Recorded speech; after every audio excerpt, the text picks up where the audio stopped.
What's going on, folks? Hope you guys are doing absolutely awesome today. Welcome back to another episode of Living Life Between Sundays. My name is Shawn, and I guess I can consider myself the co-host here at this lovely podcast. Thank you guys for watching today. We have a panel full today. We have a room full, and I am excited about this. First time with 4. Right? Yeah, that's right. We have first time with 4. Before we enter, you're not going to see them yet.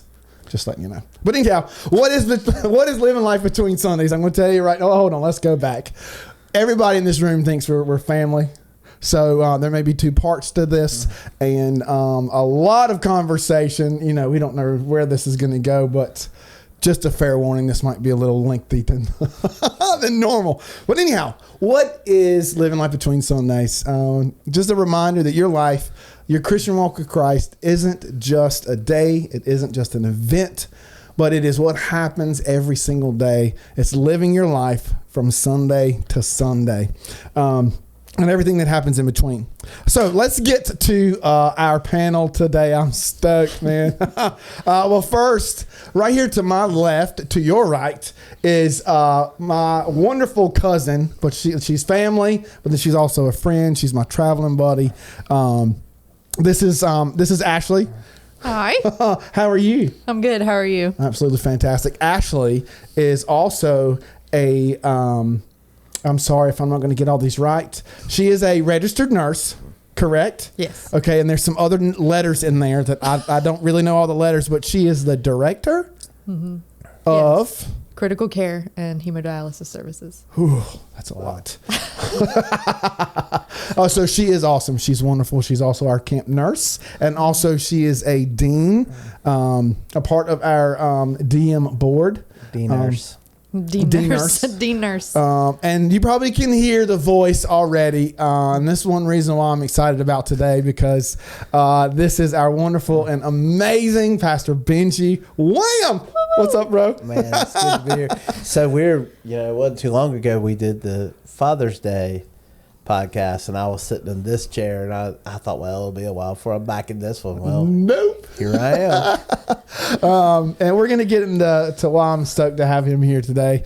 But then also, we have his awesome and amazing and lovely wife, Miss Patty, the First Lady. Thank you. How are you? Good. Oh, see, I'm liking Very this good. because I've got like a whole entire thing for people to look at. This is great. So the reason why we're having this podcast today, we have all these amazing and wonderful folks on here, is because of Pastor Benji. And the reason why, we know that Pastor Benji is also on the board for our discipleship ministries, our discipleship ministries team. And we have been going through weeks of summer camp. And we could probably sit here all day long, all week long, probably all month long, and talk about all kinds of different summer camp stories. For sure. Can't we? And I know some of you guys are probably watching. You can probably comment some amazing stories and things in there too. Probably enough content to get us through till next camp. Oh, absolutely. Yeah. Or probably even longer. But while Pastor Benji was serving as dean at our junior Teen camp. Excuse me, teen. Oh, that's right. It's been that long. At teen camp, some things happened while he was there. Some medical issues, and he kind of fell ill and had to leave. We'll get into a bunch of all that stuff. But they actually found a tumor in his brain, in his head. I'm sorry if I get these numbers wrong. It was 4.1 by 5.3. 4.3 by 5.1. Yeah. Okay, there you go. A mass, and that's pretty large, that was inside of his head, right next to his pituitary gland. And that's what he was discovered, and did some quick surgery. And we're going to get all of that in a minute. Some quick surgery. Actually found out that it is benign just a few days ago. Yeah. We'll get into all that too. But he had surgery, and it's been removed. And we're on week 3, 2 since 3, 2. I don't know. We're starting 3. We're starting week 3 since he's been out of surgery, right? But is that right? Yeah. And he is absolutely a miracle from God. I told Ashley just a few days ago, I feel like his ADHD has gotten to overload. Because now that, he's praising God on what's happened to him and everything, and he's ready to go. I mean, everything that God's laid on his heart, he is not holding back. He is ready to rock and roll. So let's kind of get into this. I don't know who I need to call on first. Just kind of, some background of where all this kind of started. Let's just go with you. Tell us a little bit of background of kind of what all happened here. Well, on the Sunday, it was actually Father's Day Sunday. And, I was going to camp that day. I had stayed up late that night. Actually, I got up early and packed. Anyway, I had done some packing the night before. I got up early, but I woke up with and I think it had kind of started the night before, but I don't know that I took anything. Mm-hmm. And I woke up with a headache, and it just felt like a sinus headache. It was just right here. There was just a lot of pressure. And so, I don't get... There's been times in my life, particularly when I wasn't wearing my eyeglasses like I should, that I would get headaches a lot. But I didn't think a whole lot of it. It did feel a little weird. Like, this is not typically where I get them. And so I took some medication and went on to church, felt fine. And, went on to church, felt fine. And then my son BJ and I, he went with me to camp, spent the first night, and we got there, and I think it wasn't long after I got there, headache was coming back, and so I went to see you, because that's what you do. It doesn't matter if you're a camper or whatever, like you see D nurse. Go see nurse. And so she gave me a little bit more, and it kind of numbed it. I got through the night, felt fine. And then after we put all the kids to bed and we do door checks and go around, knock on every cabin, make sure everybody's out for the night, and lock the fence, all that good stuff. And I remember I can't remember if you were right there or not, but I just remember we were standing there talking. And boy, my headache was just really starting to kick up. I was like, I'm not going to take anything else. And so I went to bed, and I was thinking, I'll fall asleep. I'll sleep it off. It'll be all right. Well, I never got to sleep. I just pounded all night long. And her cabin, the nurse cabin, is like across the way from mine. And I wanted so bad to go knock on that door. Like 2 in the morning, 3 in the morning, 4. You should have. He's done it. I wanted so bad to go knock on that door. I know, right? But I was like, I can't do it. I'm going to push through. Well, come 6 o'clock in the morning, I'm still up. Can't sleep. Hadn't slept. And so I looked, and I think your light, I don't know. I think I texted you before I looked out the window. And then I looked out the window, and I saw that your light was on. I was like, yes. And then I think... Yeah, you called me. Oh, was that what it... Yeah. Yeah, and I was like, okay, he's calling me at 6 a.m. Something's up. So I turned the light on and was getting dressed to figure out what was going on. I was like, a kid's sick or something's going on. Yeah. So I got meds from you. I went back to bed. I missed coffee time, which that's something we do as deans. We have coffee time, kind of the calm before the day to cope with everything you're going to face that day after your devotional, all that. I slept through coffee time. I slept through devotion. I never do that. I slept through breakfast. Never do that. And so I woke up, I think, in time, I think that when I woke up about 9, I started feeling a little better. And even BJ was with me. He's like, Daddy, you never sleep through this stuff. What's wrong with you? Yeah. And so, but went through that day. I was okay. I think I might have taken something a little bit later, but I had a pretty decent day. I felt okay. There's pictures of me, on BJ was on the zip line. I played volleyball. Although I did notice during volleyball, like something wasn't right with my eyes, because it was like when they'd hit a shot and like the ball, and and volleyball at Camp Robinson is very serious intense. It's serious Yes, it stuff. is. And like the ball would like get this far from my face before I'd see it, and I'd whiff or whatever, and like I could tell everybody around me was like, why'd you miss that? And I'm like, my eyes. And they think I'm making excuses, and I'm like, no, I seriously cannot see the ball. Yeah. Come on. And so, but anyway, I went through that day fine. I took our son BJ. We met you about halfway. I dropped him off, came back. Can I interject right there?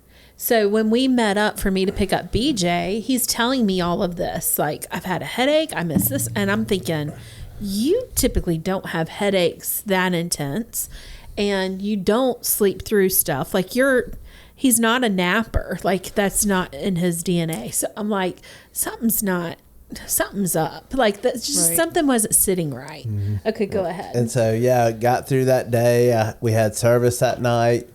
I remember during service, the light was starting to kind of bother me a little bit, and I'd like kind of close my eyes. And one of the kids, Miles, there's a little backstory. There's a little backstory to this we're not going to tell, but he kept telling me I needed to drink a Sprite. We love you, Miles. Love you, Miles. We love you, Miles. And he kept telling me to drink a that's such a Sprite, good story. and he's making fun of me. Like, he thinks I'm sleeping. He's like calling me out. And I'm like, I'm not sleeping. I'm not That's sleeping. great. And so, but anyway, that night I took something right before bed. Yeah. And I slept good. Got up that morning. Let's clarify. You're taking 800 milligrams of ibuprofen. Yeah. Okay. So That's an important thing to mention. And midday you had that morning you thought it might be sinuses, so you got sinus medicine, and then midday you took Excedrin, and then more ibuprofen that night before you went to bed. Yeah. And it was the next morning when I was like, okay, it's been more than 24 hours. Yeah. This is not normal. Yeah, something's not right. That's when you was that one kind of when your red flags were. Yeah, because that's when I said we have to stop. I think I remember saying we have to figure out what's causing the headache in order to make it stop. Like, wow, the medicine's not working.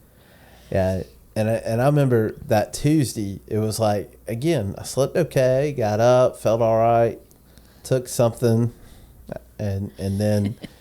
I mean, did devotion by the lake. I did, we sent the kids through the lunch shifts or the breakfast shifts. But then I got out there to run the rock wall, and that was my job. And I mean, it was like, I don't know I can't remember if it was like overcast day or not, but it was almost like hazy looking. And I remember looking up, like kids are climbing the wall, and like I'm seeing double, and I'm like starting to feel kind of nauseous, and I'm like, oh, this isn't right. Something's not right here. Right. And so I started thinking, okay, I'll skip volleyball. I'll go take a nap. I'll wake up time for, to get our lunch shifts going. And that's what I'll do. And then after lunch shifts, I'll take another nap. And I'm planning my nap schedule, which again, it's not me. Yeah, you don't nap at camp. Yeah, I was going to say, you do. There's no not napping at camp. And so, anyway, I went and I took a nap, and then finally, when it was time to get up, I set my alarm, and I just felt absolutely horrible.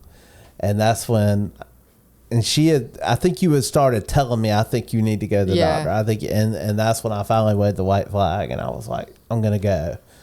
And so we went to the urgent care there, and I received a text message at this point too, I believe, telling me what Ashley had said earlier in the day about we've got to stop treating symptoms because it's right. You're it's not responding working to the medicine. And I was so relieved, Ashley, when he told me that, because that's what I was thinking. I was like, okay, the medicine's not working. Something's going on. We got to figure it out. So having you there and like saying that was huge, because I think like I can say it and it's like, yeah, but it's kind of like that little, I'll be all right, kind of pushing it to the side, push through mentality. So it was nice to like, I think when he heard someone else saying it, then it was kind of the red flag or a yellow flag or whatever, for him.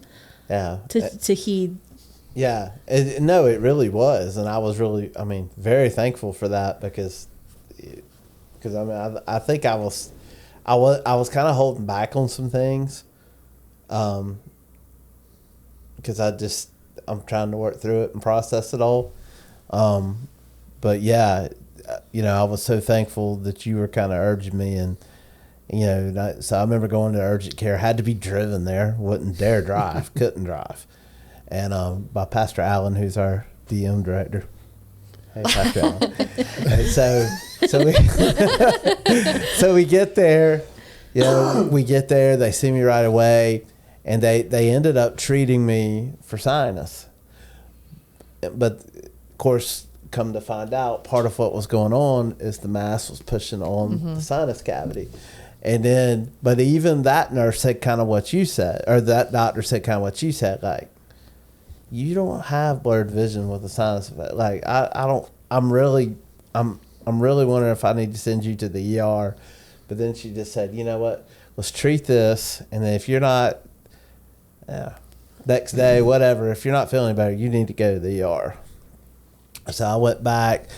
I had to get the prescription filled. They gave me all the stuff. I mean, like several things for sinus.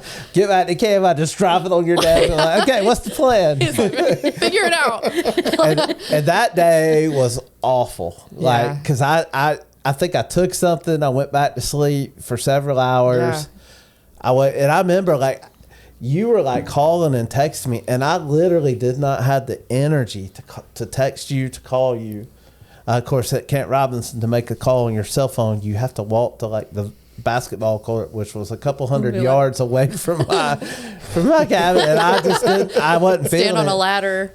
It would take all I would have to go like get more meds from you or whatever. And I remember I would just go in that nurse's station, and I would just sit there, and I would just like plop down that chair and lay against the wall until I had enough energy to walk back to the cabin, and I would go and pass out. Vomited at one point. Of course, the cream cheese and chives cracker that I took with my medication might have contributed to that. Still, bad choice. I was like, what did you eat with your antibiotic? cream cheese and chives. But the thing is, I was nauseous before I took it. Yeah. I guess it was from the pain. I don't know. I was already nauseous. And then it's like when I took it, it just... Well, that and the pressure on your ocular nerve and carotid. Yeah. And it was like... That we didn't know about. So anyway, that night we went... I went to... Well, anyway... So I think at that point I went back to sleep after that, and I believe that's when you two... Yes. So all of my calls and texts were happening after 4 p.m. when I got off work, trying to figure out, like, do I need to take care of the kids so I can shoot off to Camp Robinson, or what is this... what do I need to do? But then you were at camp. So I was like, oh, he must be feeling better. I knew you'd gone to the doctor. So I was like, things are okay. Ashley's going to reach out if she needs me to, because you and I had talked at some point, and you were like, he's either like going home or going to the ER, no choice in the matter at some point. And so that gave me peace of mind too. And so I waited to get that, that call. And then once I got the kids to bed is whenever I texted Ashley and said, do I need to come pick him up? And she said, yes, one word. And that's all it took. I couldn't go fast enough at that point. I was like, I think I said something like, he wants to sleep it off, but I think he needs to go home. And she's like, I'm coming to get him. And I was like, I said, yes. And then, that's right. And again, I was asleep. At this point, I didn't know what time of day it was. I didn't know anything. And I remember, young man named Austin, what's up, man, that I love dearly. He comes to the door and he says, I've been sent to tell you that your wife is on the way to get you, and you don't have a choice. You're going home. Yeah, I sent him. Yeah. And I got a lot of credit for that, but I think that was more you. No, you.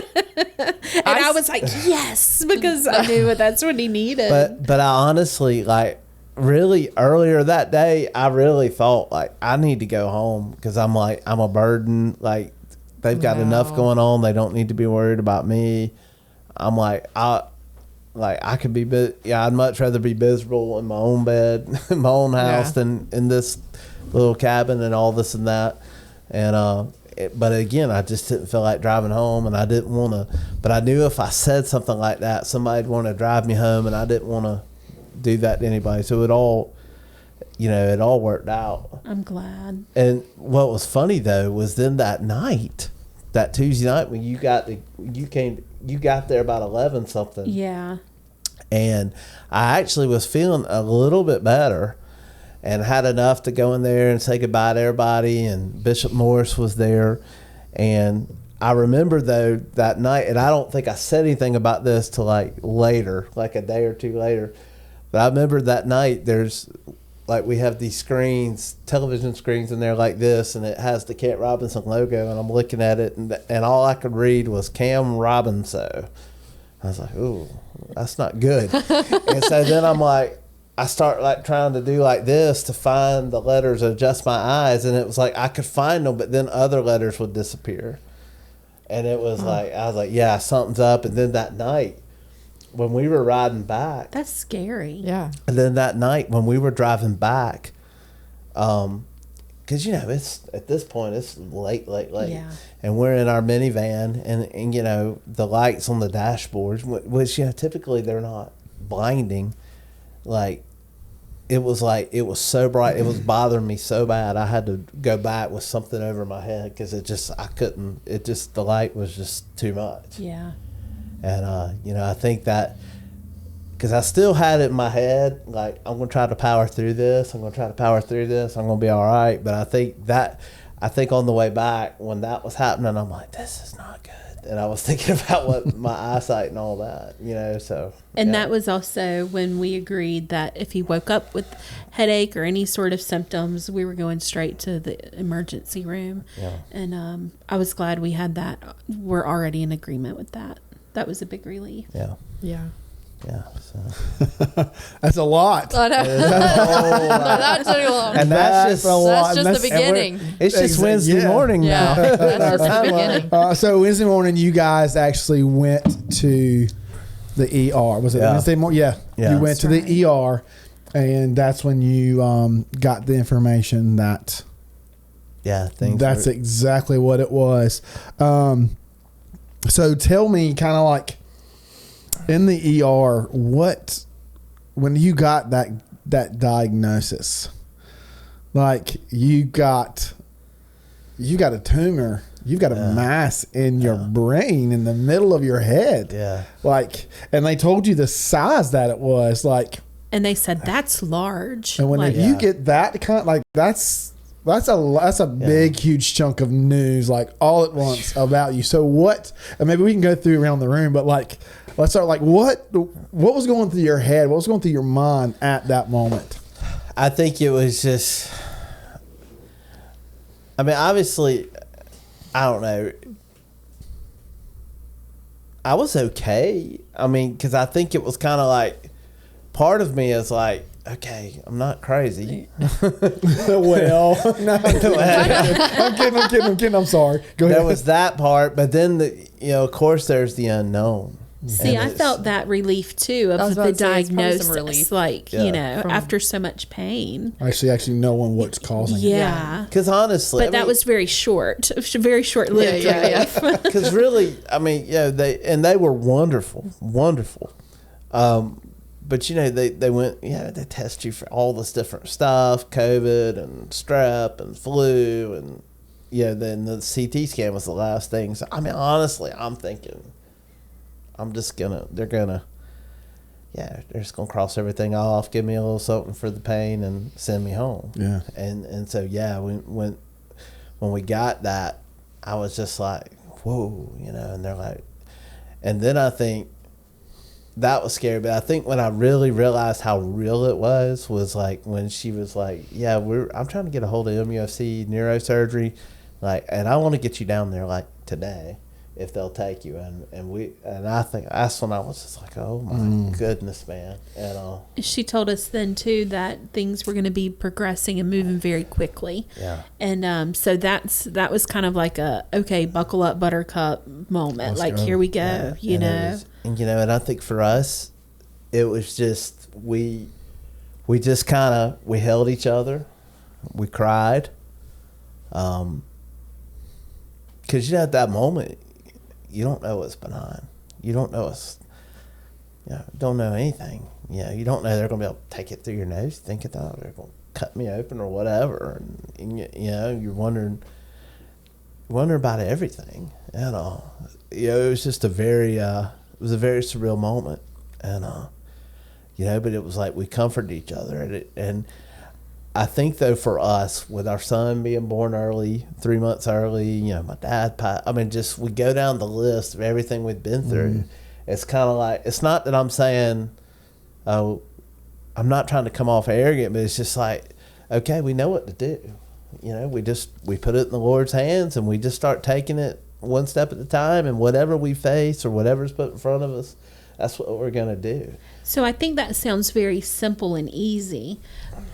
And it is, once you have experience in that. So I don't think it's arrogance. I think it's just you learn through your experiences, right? And our experiences, we've been in boats before where you're just, it's in the Lord's hands. It's all out of your control, and who is faithful and who is trustworthy.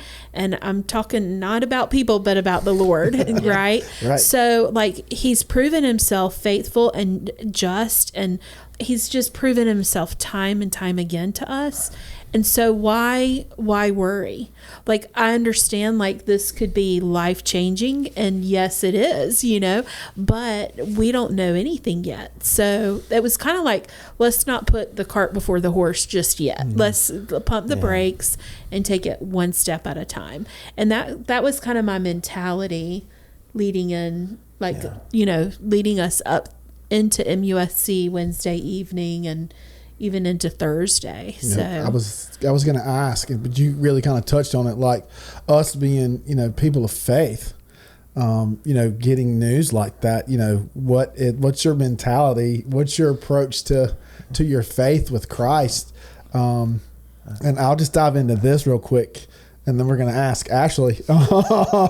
When I got the news that day, like, I got the phone call, or I was actually in the Handyman House studio doing the meet and greet, and I didn't have my phone for like an hour and a half. Wow. And I get out of the studio. And I think I was like blowing you up. I had so many messages on my phone. I'm like, what in the world is going on? Have you talked to the Wham family? Have you talked to Benji? I'm like, no, I haven't. And then I noticed I had a missed phone call from him. And that's the first person I call. And so the first thing he tells me, he's like, have you heard anything? I was like, no, I've been in a meet and greet all day. What in the world is going on? And he's like, well, hold on. And he tells me, and I'm like, okay, you are joking. Yeah, I remember that. I literally told him, I'm like, you are joking. Like, stop playing with me. Because that's our relationship. Yeah. That's our relationship. And I'm like, stop it. He's like, Shawn, seriously, I'm not joking. I wish I was. I'm not joking. Like, I would really, really not joke about this and everything. And I think we were on the phone for about 60 seconds. And lo and behold, what happens? Your phone dies. Classic. And I'm like, oh my word, of all times for his phone to die, it dies now. And then that's that brought me such joy in that moment, because I was like, of course, maybe the last time I ever talked to him. Stop. And then that's when I think I called Miss Patty, and I could hear the frustration in Miss Patty's voice, like, Shawn, yeah, this is true. I'm actually going to get his charger and get a charger for him. I was like, well, his phone just died, And I had forgotten about talking to you, and I thought you were like in the know by that point. No, bless your heart. You're like, you couldn't get down there fast. I'm like, come on. And I think I told you this a little bit later, but I was, all those thoughts going through my mind, and for me as a person of faith, going through my mind, I think I texted you this, and I told you this the day before your surgery. Instead of asking the question why, because this is something I was dealing in my own personal life, my devotion time and stuff. But I just felt like you told me on the phone you had a peace about it. Yeah. That's exactly what you told me on the phone. And after you told me that, I started thinking to myself, I was like, you know what? No, I'm excited.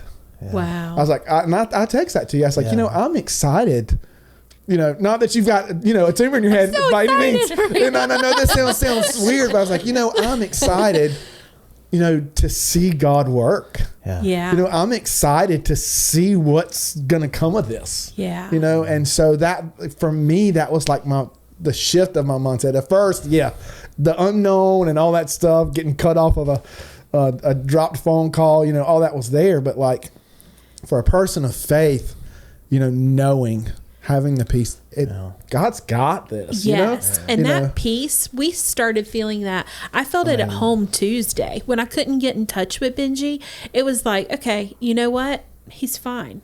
And then it was like, once I did that, I felt the peace of God it felt like it was sitting on us is the best way to describe it.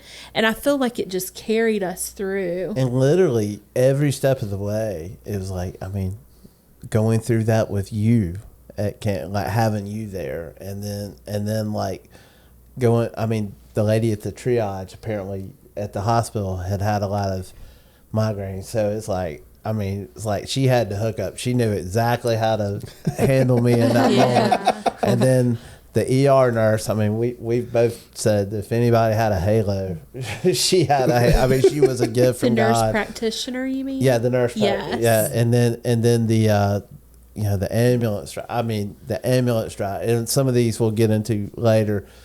I'll start right there, but just every step along the way. We would just look at each other like, oh my gosh, like God had that person here for. There's no doubt about it. They were what we needed in that moment. I think it's a good time to point out too, so many times we go through life thinking that, I hate going to my job. I love my job, but I get annoyed with this or that. And it's a Monday again. And here I go, but then like that day and those days for us to encounter people that they were doing what they were called to do, and they were doing it with, you might meet them at first. There were a couple of people, I'll say, along the journey where you felt like maybe that was their attitude, but you're there needing their help, and they rose to the occasion. Does that make sense? Yeah. And then it was like we would reach back out to them and talk to them, and it was almost like you were making friends with people, and then, but what I started off to say is that although we can have this mundane life like mentality and be like, oh, here we go again, like got to go do this job or do that.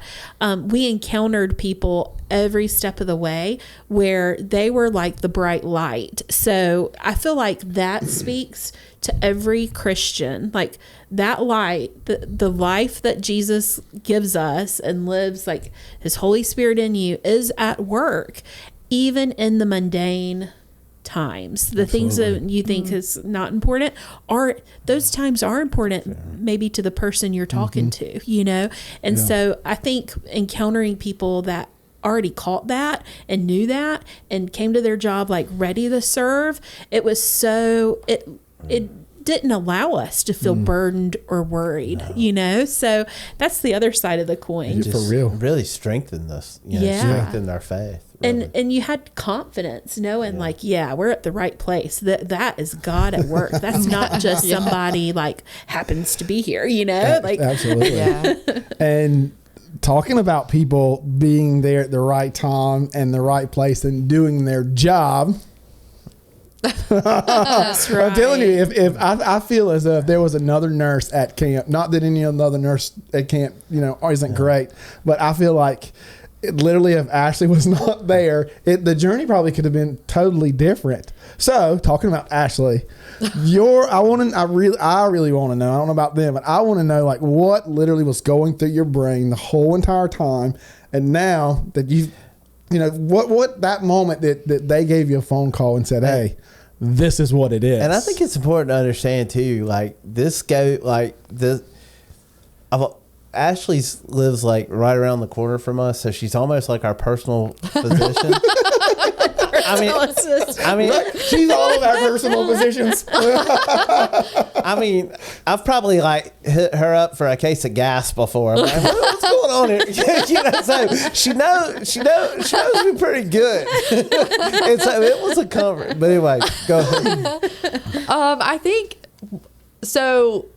Miss Patty called me on her phone, probably because his was dead or dying. So We gotta keep bringing that up. that's all right. And so initially, when you called me, and then you said, "I'm going to give you to Benji," my first thought was, "Oh Lord, it's COVID."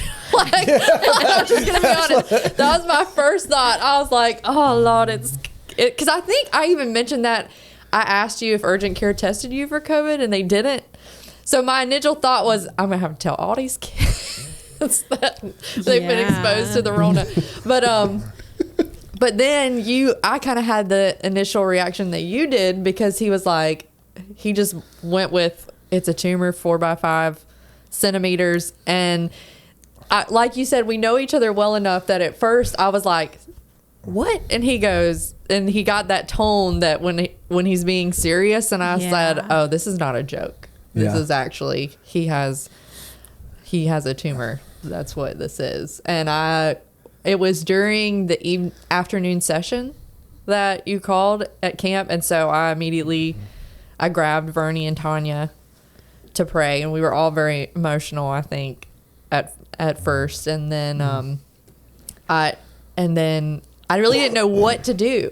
Like, I was just being honest. I didn't know where to go from there, because I had to inspect cabins. So I was like, okay. So I walked to, I'm like, I can, trying to put on a brave. We usually do that together. Yeah, we usually do that together. And so I was like putting on a brave face and walked. And then, of course, I encountered Duffy Furtick, who was like, Camp Mama, she's going to drag it out of you. And she was like, what's happened? And I just lost it Let it go. in the middle of camp and let it go. And I'm trying to inspect cabins while it's fine. Yeah. But I do want to say on the other side of that, I did eventually feel that peace that you guys were talking about, but initially as a clinician, it was like, which we'll get on that later with the waiting room. We're talking about a waiting room waiting, but in the beginning, I was really, worried and panicked and frustrated, because as a nurse, I want to ask the medical questions, and I couldn't, because I was not there.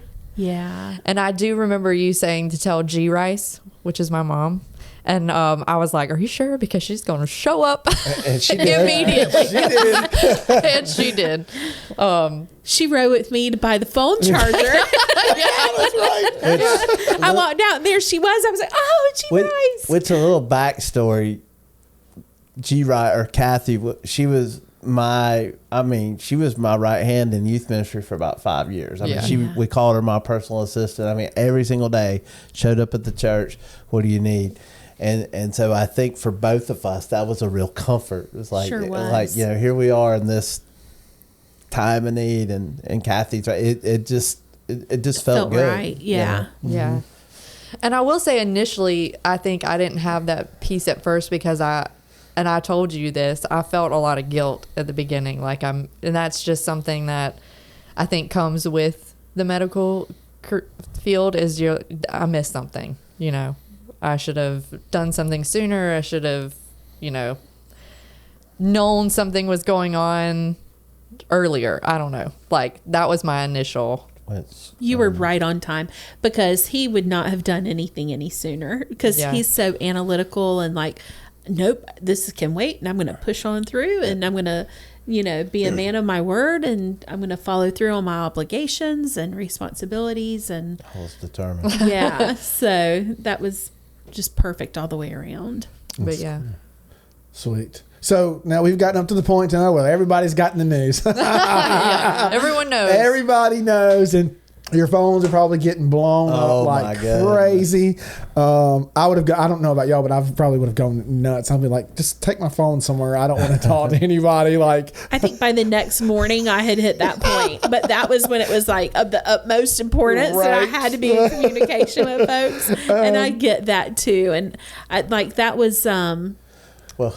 Go ahead. Well, some of it with the phone too, because it pretty much by that night it was at the point where I really could not read text anymore. Yeah. So Oh, wow. she's Okay, yeah. dealing with everything she's dealing with, and then she's having to dictate all these texts. So for me. I'm reading text to him, and then I'm typing his replies and sending those, and then I'm trying to like reply to my own family on my phone, and a lot of times, like when we go through things, Benji is the communicator because I just don't take time to do it. Like, nope, that can wait. Like, I'm going to do this. And like, so Benji always, like, he's our communicator and he does very well at that. And I'm not going to,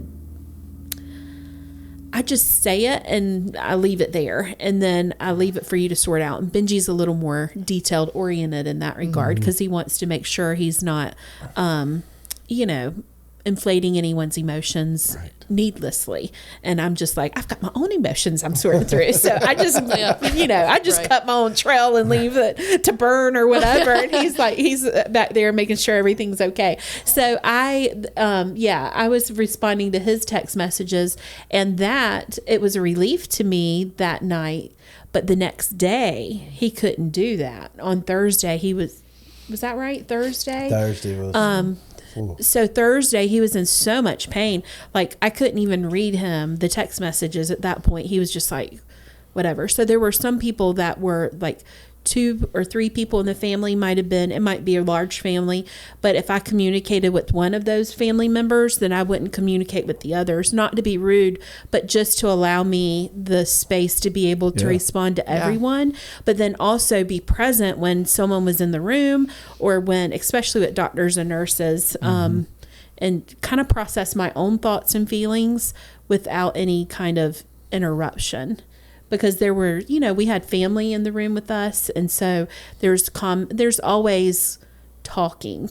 And when I go through things, I don't like talking. Yeah. When it's over with, I'm fine with it. Absolutely. But I like to be quiet. I like process. to be, process. And I like to process alone.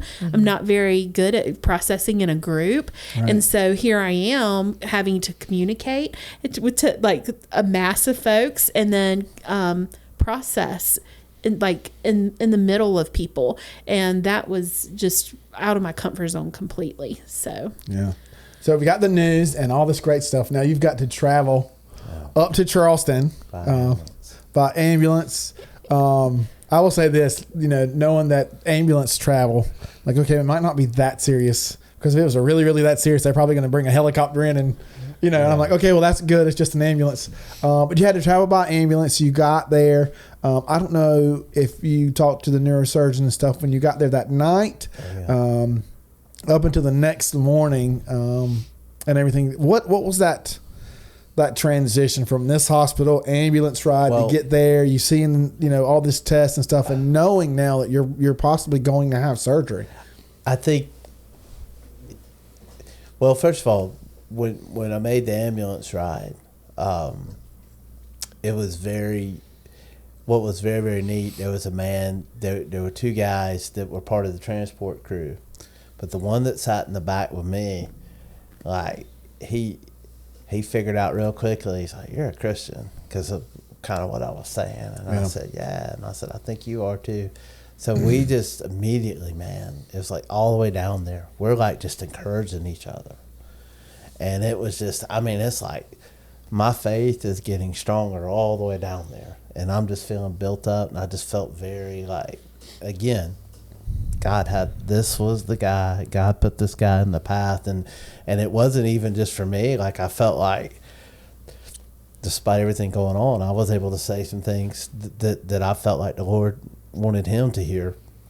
And I think when we started getting to Charleston, I was having a lot of flashbacks to when she went into labor with BJ, and thinking about, because she's on the way to the hospital, probably going to be there before we were. Yeah, that's what happened the first time.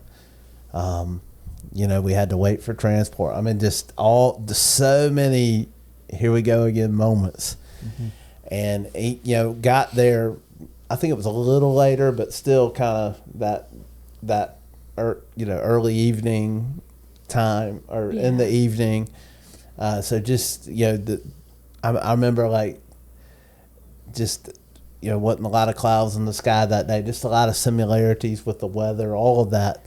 And in fact, I found out just before I got there, I think like right around Mount Pleasant, which is about 30 minutes or so from the hospital, I found out that I was going to be on the 8th floor, which is the same floor BJ spent so many weeks of his life. Wow. There, the early days, that's where the neonatal intensive care used to be.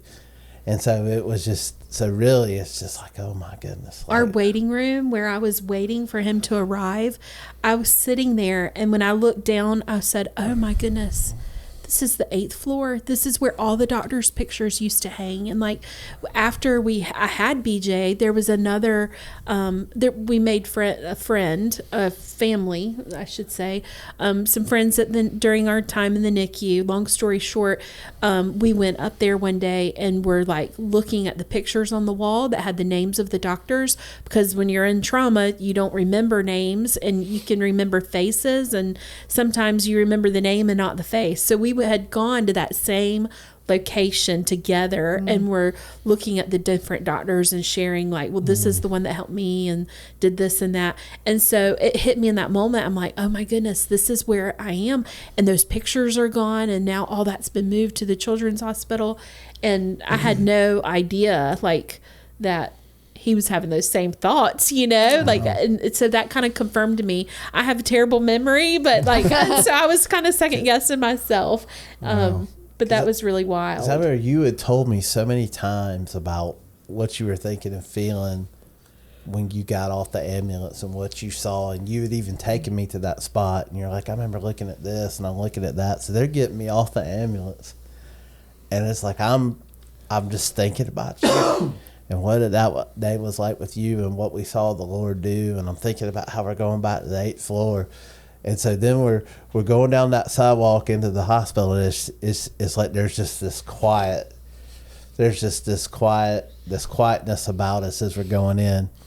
And you know me, I'm a sports guy, and been a chaplain all these years, and I started thinking like, I feel like we just got off the bus and we're walking into the stadium and we're getting ready to get dressed, and we're about of course you're going to do a football reference here. We're about to go to battle. And call it spiritual, whatnot. And we're about to lose a whole lot of viewers to the South Carolina Gamecock fans. But at Clemson, there is a cheer. There's a cheer, and it's called the Cadence Count. And at the end of the cheer, they say, fight, Tigers, fight, Tigers, fight, fight, fight. And it's like right as I'm going through the door, it's like that thing just welled up in me. It said, fight, Tiger, fight, Tiger, fight, fight, fight. And I was like, you know what? This thing, we got this. God's got us. Yeah. And it's going to be all right. That's cool. And that's, and and that never left. And when he got to the 8th floor, I was sitting there and I was texting, and I heard Patty, and I look up, and you remember he was telling you about the ambulance driver. His countenance was completely different than it was in Georgetown. So when I saw Benji in Georgetown, it was like kind of somber, and he's processing it all, right? But then when I saw him in Charleston, he was just like smiling, and like he was Benji again, like, and the man that he was talking about, after they got Benji settled in the room, he came over and talked to me a minute and said that they really connected in the ambulance drive, and that he was going to be praying for Benji, and that his mom, wasn't it his mom, was a prayer warrior, used that term, and that he could not wait. He said, I'm telling her, and she's going to be warring for him too. And I was just like, wow, this is incredible. And so I was just like thanking him, but then never thought to ask his name or anything like that, so we could connect after the fact to give him updates, so I'll have to talk to you about that off camera. Maybe. And then it's like, and again, then we get in the hospital, and there was the nurse in the hospital. Her name was Jordan. And again, sports reference. Her fiance is named Michael. Her name's Jordan. I'm like, Michael Jordan, that's awesome. And so that was like the first thing he told me when I saw him. Of course. Sometimes you just gotta draw from what you can get. And She was but she was phenomenal. just like, and immediately she's like, "So you're a youth pastor?" And because they had, I guess, heard eyes at camp or whatever. So I'm explaining it to her, and again, it was just amazing. You know, just I mean, just the whole process. The doctor, my first cousin, who was an orthopedic surgeon, had actually done a residency with, or had done a residency with him. I think they went to the same church. There was a couple little things, and he was like, "Oh, he's in good hands," and that's what my cousin was saying. So again, just so many, just Pieces literally of life. watching the puzzle Yeah. come together was just so great. Yeah. Awesome. Well, I think like we're probably at maybe the halfway point or something. But anyhow, Yeah.